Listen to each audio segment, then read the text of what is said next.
हम अपने last session में नॉर्थ अमेरिका की जो मुख्य विशेषताएं हैं, है ना, जो मेन फीचर्स हैं मैपिंग के पॉइंट ऑफ व्यू से, जो आपके एग्जाम में पूछे जा सकते हैं, उसको कर रहे थे। और इस क्रम में हमने नॉर्थ अमेरिका कॉन्टिनेंट के पॉलिटिकल मैप में उसके जो देश हैं उनको देख लिया था। साथ ही साथ नॉर्थ अमेरिका के चारों तरफ की वाटर बॉडीज़, उसके चारों तरफ जो स्ट्रेट हैं यानी जलसंधियाँ हैं, माउंटेन्स को देख लिया था, माउंटेन्स की विशेषताओं को देख लिया था। उसके अलावा हमने जो भी मुख्य पठार हैं, प्लेटोज़ हैं, उनकी बात कर ली थी। और प्लेटोज़ के अलावा हमने झीलों को देख लिया था, लेक्स को देख लिया था। लेक्स को देखने के क्रम में ही हम उसी के साथ वहाँ पर स्थित जो भी शहर है, मुख्य सिटीज़ हैं और वो किस चीज़ के लिए फेमस हैं, उसकी भी बात हमने कर ली थी। अब आज के सेशन में हमें नॉर्थ अमेरिका के बारे में दो और चीज़ें जानना है। एक, कुछ और सिटीज़ हैं जिनके बारे में हमें थोड़ी बहुत जानकारी होनी चाहिए, और दूसरी चीज़ ये है कि हमें कुछ रिवर्स हैं जो ज़्यादा इंपॉर्टेंट हैं आपके एग्जाम के पॉइंट ऑफ व्यू से, उन रिवर्स के बारे में थोड़ी जानकारी रख लेना है। ठीक है, तो चलिए आज हम शुरू करते हैं नॉर्थ अमेरिका के रिवर्स से, उसके बाद फिर हम शहरों को देखेंगे। पहले हम कुछ रिवर्स को देखेंगे जो बहुत ज़्यादा इंपॉर्टेंट है, और उन रिवर के साथ ही हम उसके शहरों को भी देखते चलेंगे।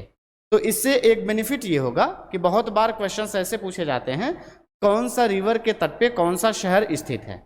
तो ऐसे क्वेश्चन आप बहुत ही आसानी से कर पाएंगे अगर आप रिवर्स के साथ ही उन पर स्थित जो शहर हैं उनको देखते रहेंगे तो। ठीक है, तो हम इसी क्रम में चलेंगे कि कौन सा रिवर के तट पे कौन सा शहर स्थित है, उसी क्रम में देखेंगे। ठीक है, तो ये आपके सामने नॉर्थ अमेरिका का मैप है। यहाँ पर कुछ नदियाँ बनी हुई हैं। ठीक है, तो हम एक एक करके देखते हैं कि कौन सी नदी किस क्षेत्र से गुजर रही है और उसकी मुख्य फीचर क्या है। ठीक है, तो सबसे पहले आप यहाँ पर आइए, यहाँ पर जहाँ पे आपने मैकेंजी पर्वत देखा था।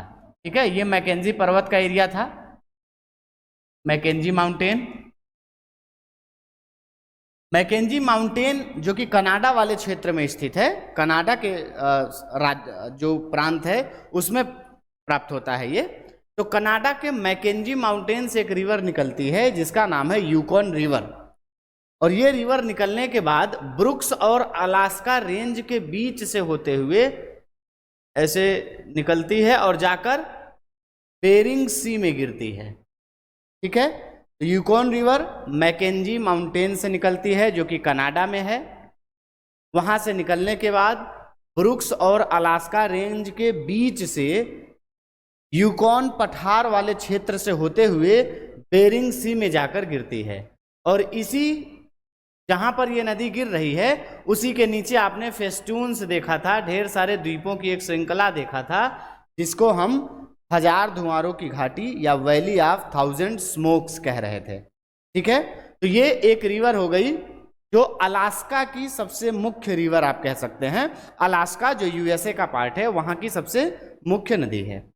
ठीक है, दूसरा आपने देखा था कुछ झीलों को, जैसे ग्रेट बियर देखा था, और ग्रेट बियर के नीचे ग्रेट स्लेव लेक देखा था। तो ग्रेट स्लेव लेक यहां पर है, ग्रेट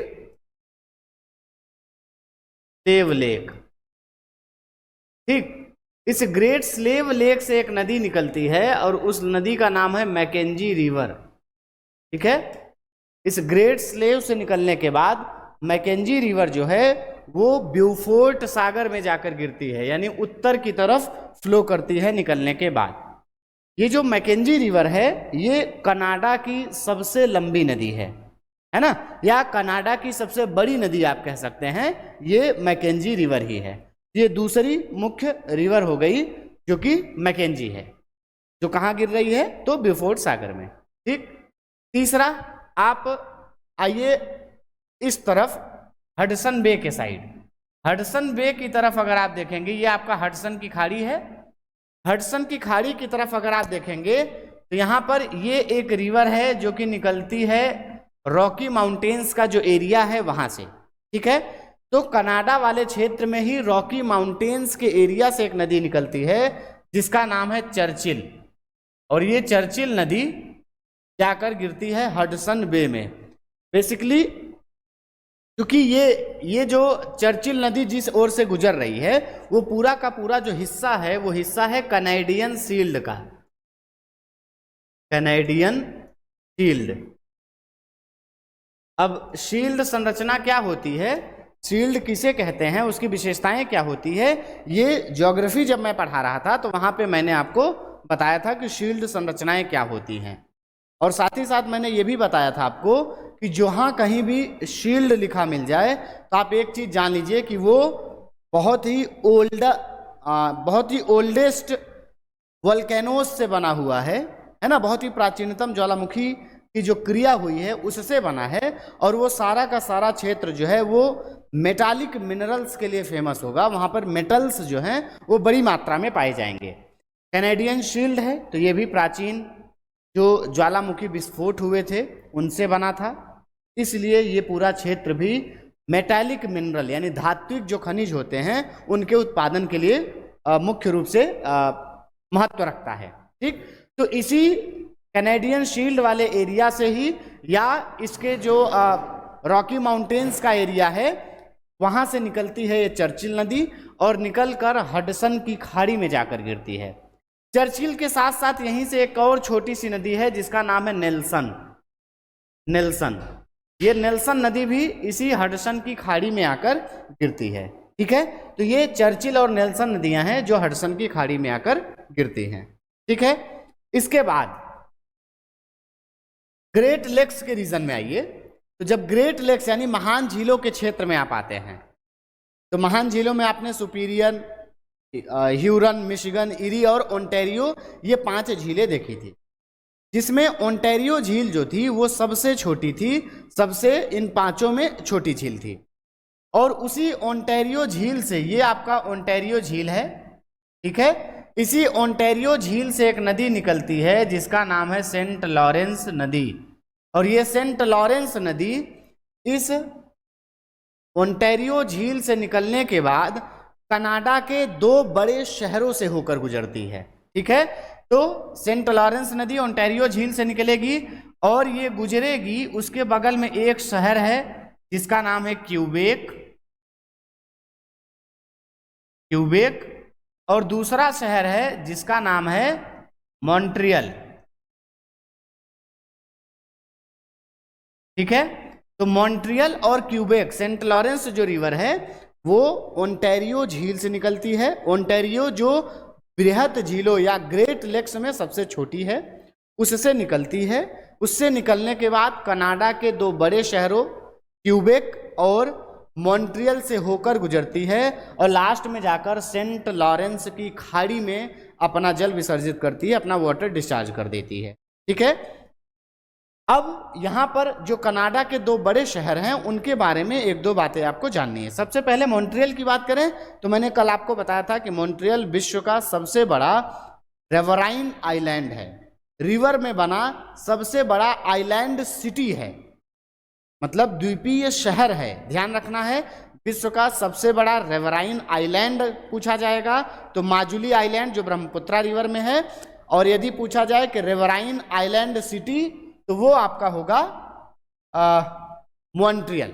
ठीक है, यही मॉन्ट्रियल वो प्लेस है जहां पर ओजोन लेयर के डिप्लीशन वाले जो सब्सटेंसेस हैं उनको कम करने के लिए, उनको बैन करने के लिए एक ट्रीटी साइन हुई थी जिसको मॉन्ट्रियल प्रोटोकॉल कहा जाता है। तो वो इसी शहर में साइन हुई थी। ठीक है, इसके बाद अगर हम क्यूबेक सिटी की बात करें तो जो क्यूबेक सिटी है वो कनाडा का सबसे ज़्यादा पॉपुलेशन वाला, आप कह सकते हैं, एक ऐसा पॉपुलेशन जहाँ पे फ्रेंच ज़्यादा रहते हैं। तो आप ये कह सकते हैं कि क्यूबेक कनाडा में फ्रेंच पॉपुलेशन का सबसे बड़ा जोन है, इसीलिए क्यूबेक को फ्रेंच सिटी ऑफ कनाडा कहा जाता है।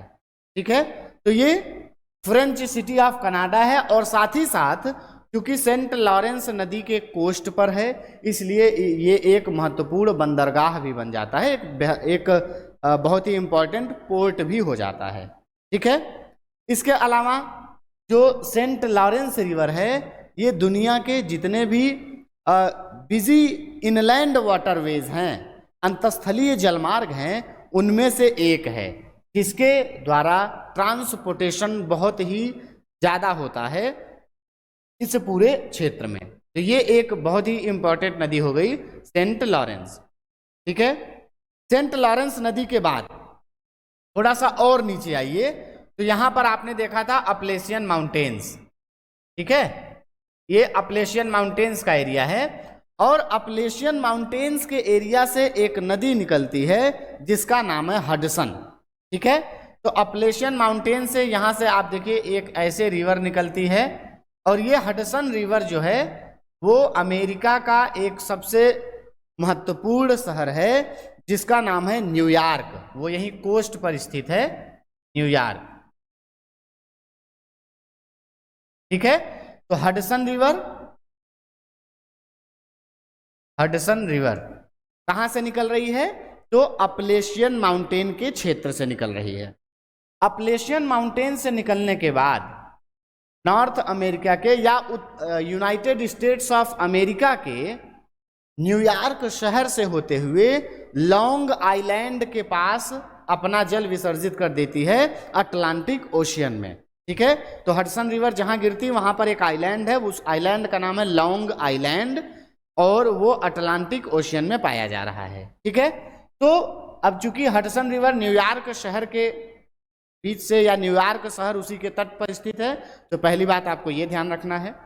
दूसरी बात, न्यूयॉर्क शहर के बारे में कुछ दो चार बातें आपको जानना है। तो सबसे पहली बात अगर करें तो यूएसए का जो वित्तीय और व्यावसायिक राजधानी है ना, यानी उसकी फाइनेंशियल कैपिटल है और कमर्शियल कैपिटल जो है वो यही न्यूयॉर्क है। तो पहली विशेषता कि यूएसए की फाइनेंशियल एंड कमर्शियल कैपिटल है। ठीक है, इसके अलावा यह न्यूयॉर्क यूएसए का सबसे बड़ा जनसंख्या वाला शहर है ना, सबसे ज्यादा पॉपुलेटेड सिटी है यूएसए का न्यूयॉर्क। ये हो गई दूसरी विशेषता। तीसरी विशेषता, ये यूएसए का सबसे बड़ा बंदरगाह है।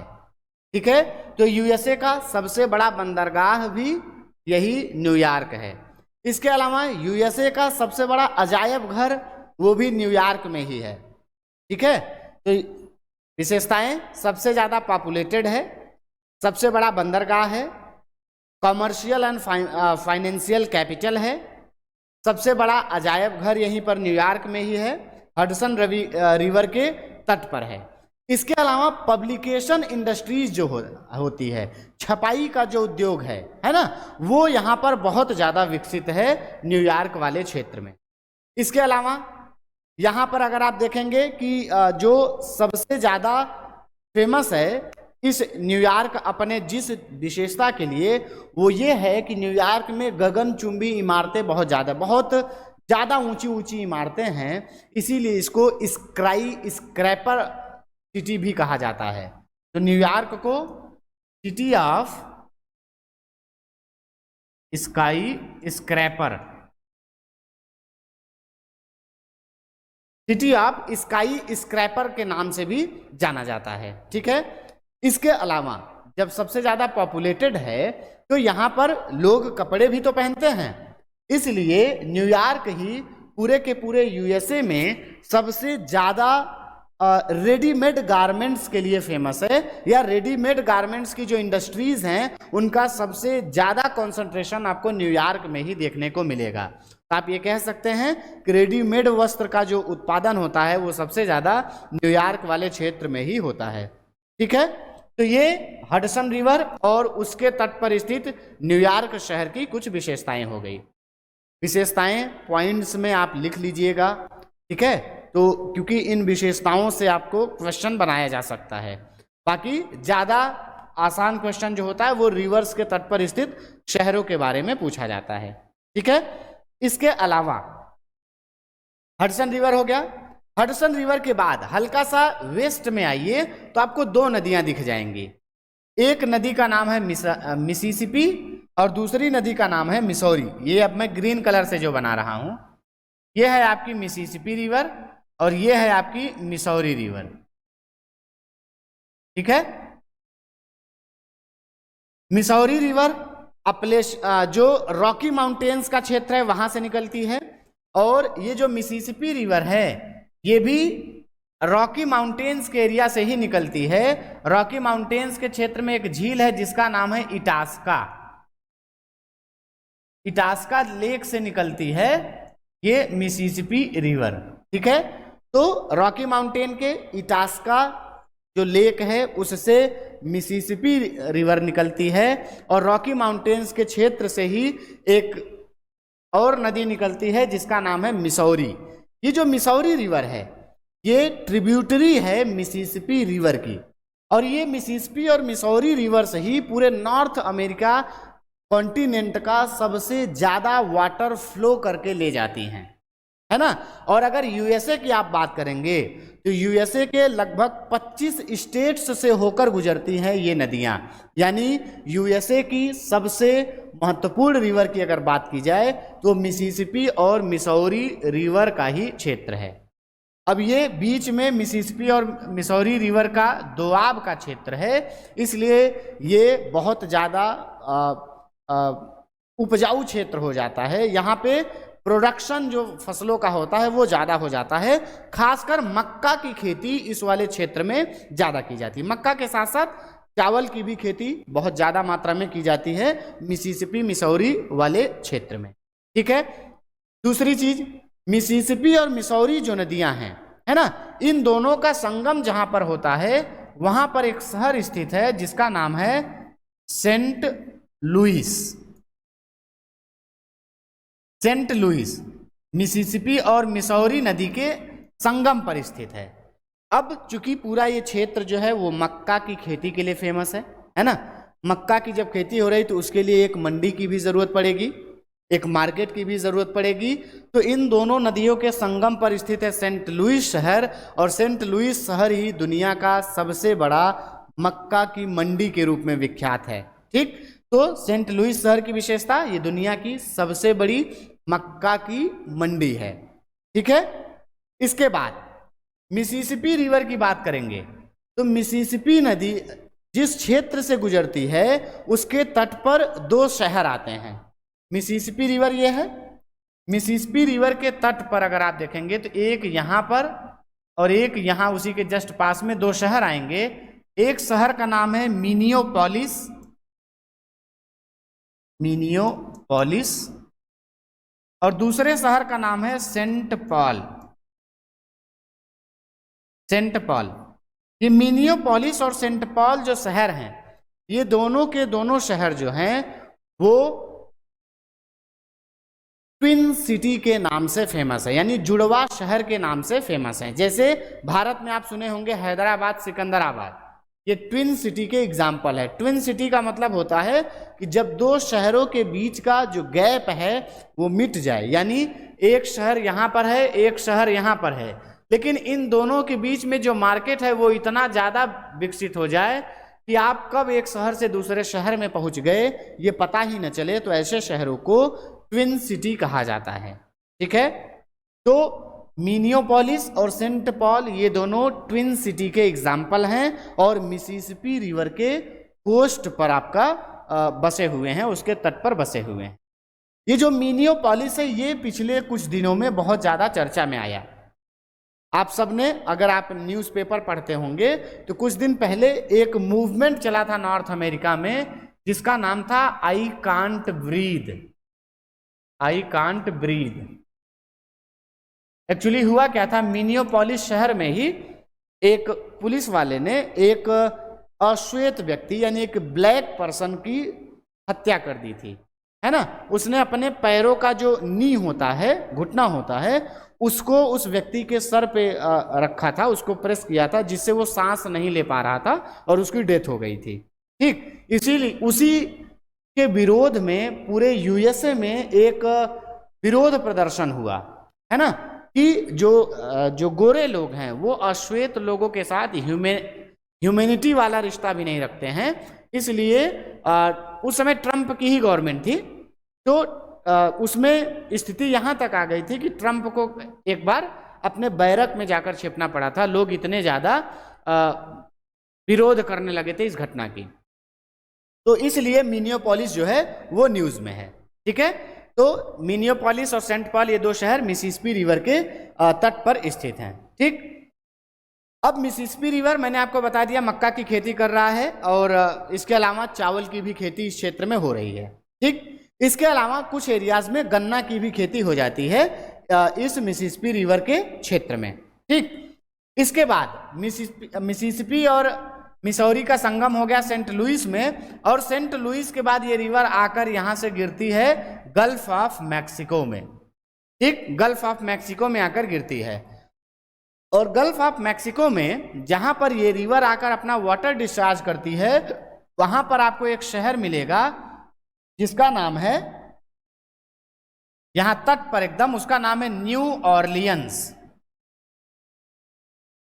New Orleans, basically new Orleans एक बंदरगाह है ना, एक पोर्ट है जो मिसिसिपी रिवर के डेल्टा वाले क्षेत्र में प्राप्त होता है। मिसिसिपी रिवर यहां पर गल्फ ऑफ मैक्सिको के पास में डेल्टा बनाती है, और इसका जो डेल्टा है वो बर्ड फुट टाइप का है, बर्ड फुट डेल्टा, यानी कि पंजाकार डेल्टा का निर्माण करती है मिसिसिपी रिवर। ये ध्यान रखिएगा, ये एग्जाम में कई बार पूछा गया है कि मिसिसिपी रिवर पंजाकार डेल्टा या बर्ड फुट डेल्टा का निर्माण करती है गल्फ ऑफ मैक्सिको में। जहां पर ये रिवर अपना वाटर डिस्चार्ज कर रही है, वहीं पर एक शहर है, एक बंदरगाह है, एक पोर्ट है जिसका नाम है न्यू ऑरलियंस पोर्ट। ये जो न्यू ऑरलियंस पोर्ट है ये बहुत ज़्यादा फेमस है क्रूड ऑयल के लिए, खनिज तेल के उत्पादन के लिए। ठीक है, खनिज तेल उत्पादन के लिए फेमस है।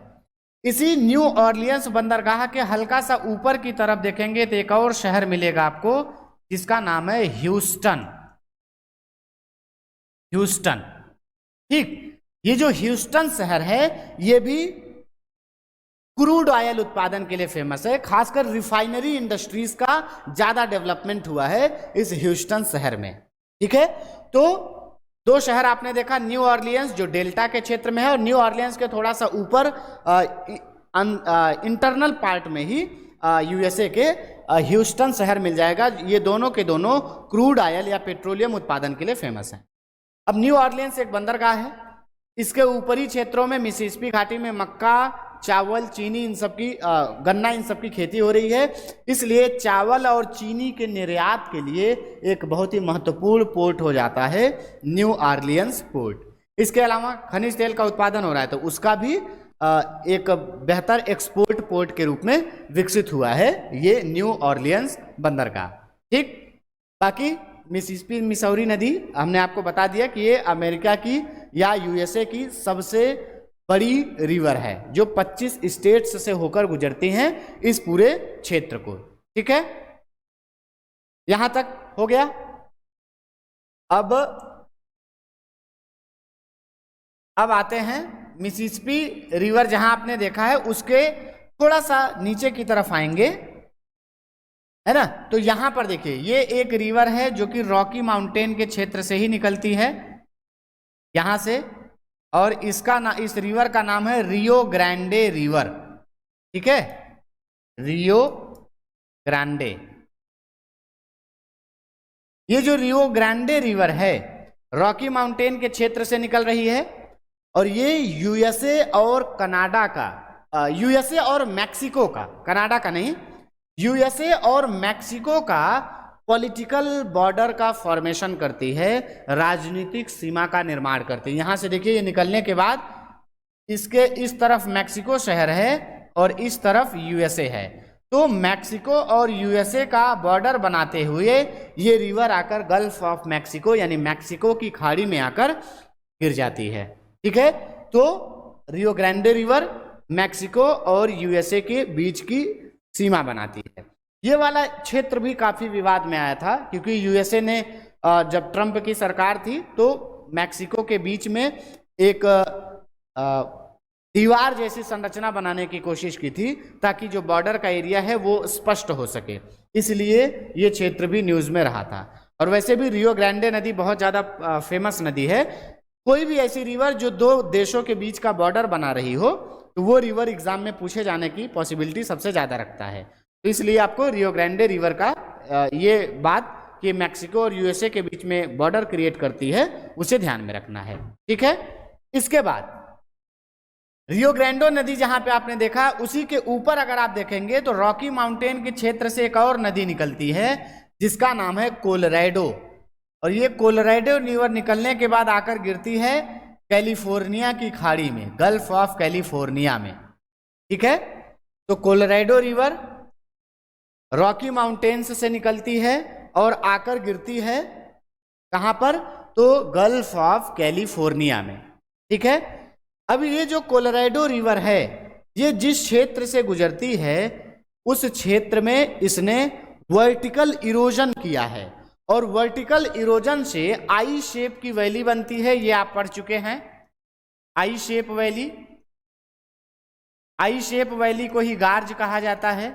ठीक है, यही आई शेप वैली थोड़ा सा और ज्यादा ब्रॉड हो जाती है तो उसको आप वी शेप वैली कहते हैं। इस तरीके से बन जाती है ये संरचना, तो इसको आप वी शेप वैली कहते हैं। और वी शेप वैली को ही आप कैनियन कहते हैं, यानी जो गार्ज है वही जब बड़ा हो जाए तो उसको कैनियन कहते हैं। ये जो कोलोराडो रिवर है, ये इसी पूरे क्षेत्र में दुनिया का सबसे गहरा कैनियन बनाती है, जिसको ग्रैंड कैनियन कहते हैं। तो कोलोराडो रिवर पे ग्रैंड कैनियन स्थित है। ग्रैंड कैनियन जो दुनिया का सबसे गहरा, वर्ल्ड डीपेस्ट कैनियन है, जो कोलोराडो नदी पे प्राप्त हो रहा है। कोलोराडो नदी पर भी जो प्राप्त हो रहा है उसमें भी अगर आप ये स्पेसिफाई करना चाहें कि कोलोराडो रिवर में कहां पर पाया जा रहा है, तो यहां पर एक क्षेत्र है एरिजोना। मतलब एरिजोना जो प्रांत है यूएसए का, उस एरिजोना प्रांत में ही ये ग्रैंड कैनियन प्राप्त होता है। ठीक है, और ये विश्व की सबसे गहरी कैनियन है। ठीक है, इसके अलावा कोलोराडो रिवर जिस क्षेत्र से गुजर रही थी, मैंने आपको बताया था कि वो कोलोराडो पठार का क्षेत्र है या ग्रेट बेसिन वाला एरिया है। ठीक है, उसी ग्रेट बेसिन के एरिया में अगर आप देखेंगे तो आपको कैलिफोर्निया वाले क्षेत्र में ही खासकर एक शहर मिलेगा, यहां पर लास वेगस।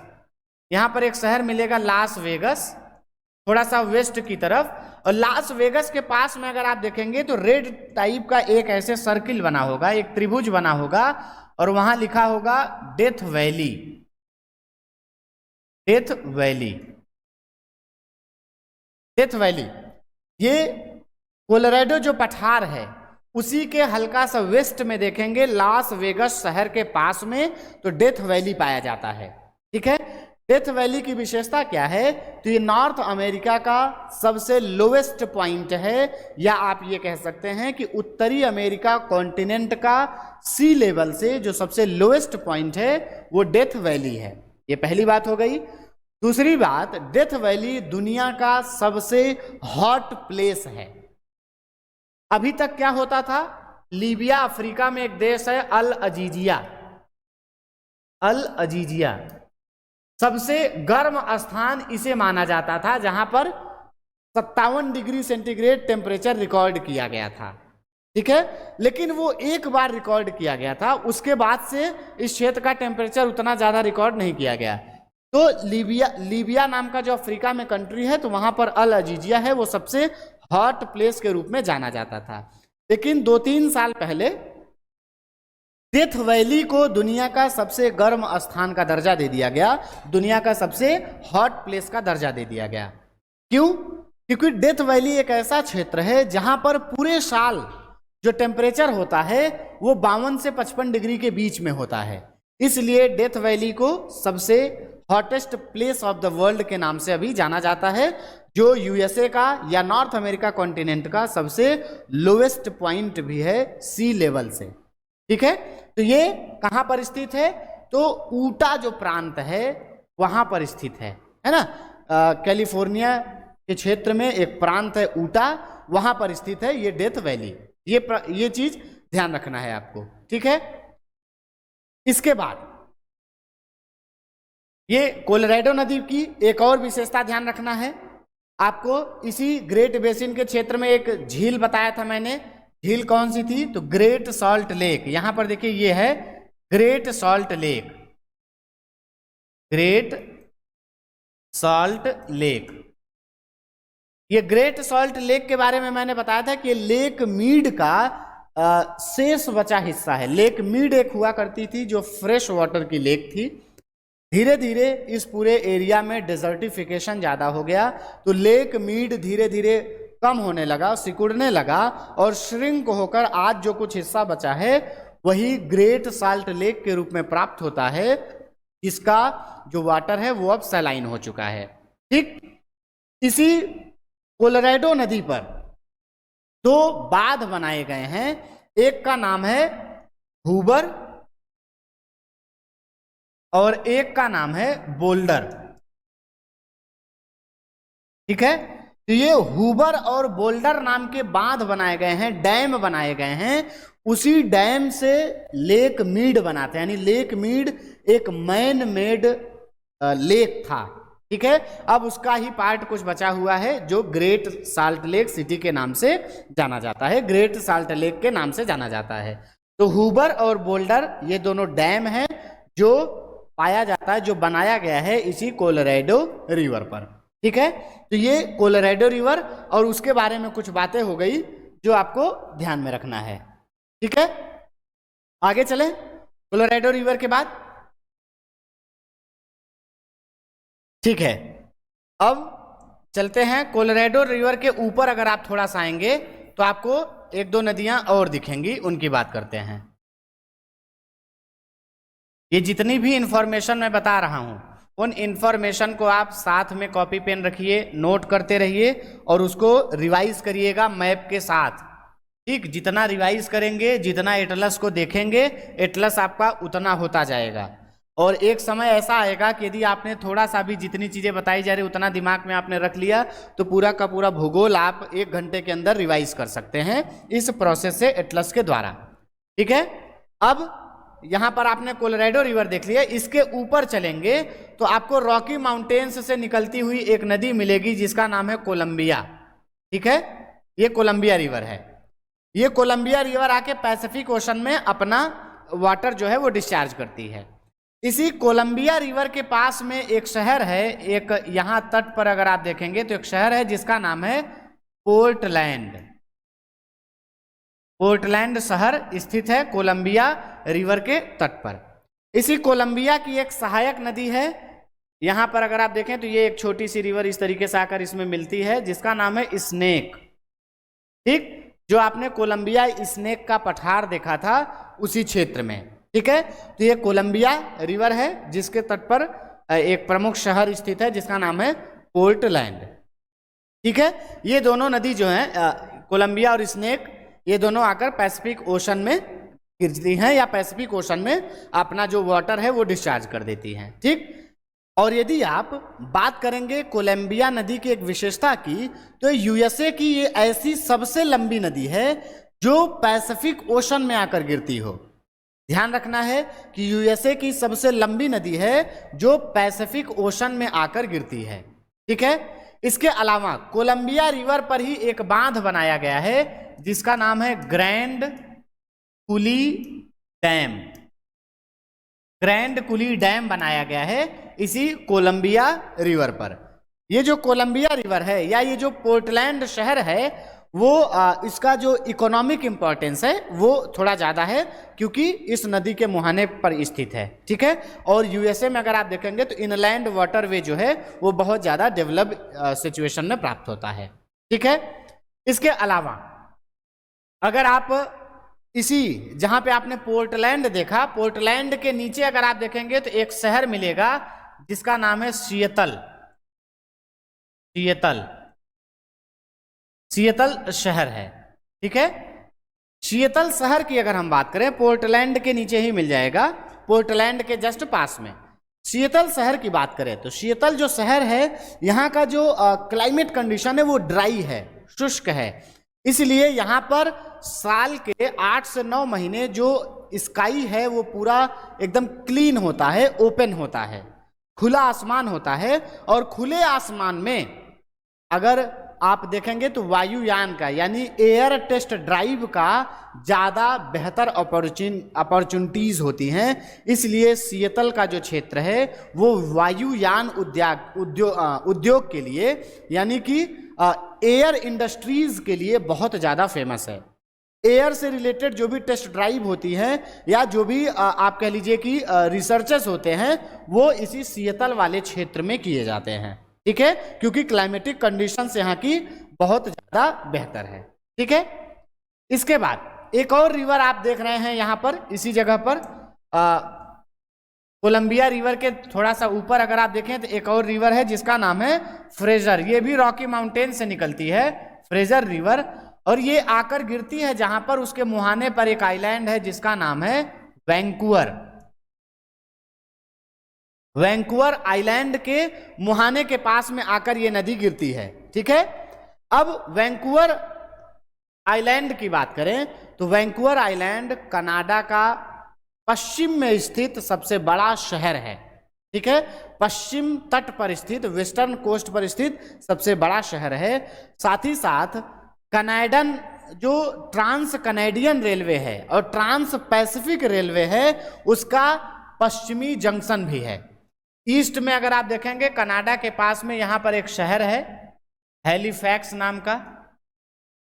इस हैलिफैक्स नाम के शहर से वो शुरू होता है ट्रांस कनेडियन रेलवे और आकर वैंकूवर आइलैंड पर इसका वेस्टर्न जंक्शन है। तो हैलिफैक्स से शुरू होकर पश्चिम में वैंकूवर आइलैंड के पास तक वो फैला हुआ है ट्रांस कनेडियन रेलवे या ट्रांस पैसिफिक रेलवे। उसका वेस्टर्न जंक्शन है आपका ये जो कह लीजिए वैंकूवर आइलैंड है, ठीक है। साथ ही साथ ये पश्चिम में स्थित सबसे बड़ा बंदरगाह है कनाडा का, ठीक है। तो कनाडा का सबसे बड़ा बंदरगाह भी यही वैंकूवर आइलैंड है, ठीक है। तो ये मुख्य रिवर्स हो गई आपकी जो नॉर्थ अमेरिका कॉन्टिनेंट में आपको जानना है, ठीक है। मुख्य रिवर्स आपने जान लिया, रिवर्स के तट पर जो शहर हैं उनको भी आपने जान लिया। तो आज के सेशन को यहीं पर रोकेंगे, चीजों को रिवाइज करते रहिए, मिलते हैं अगले सेशन में। धन्यवाद।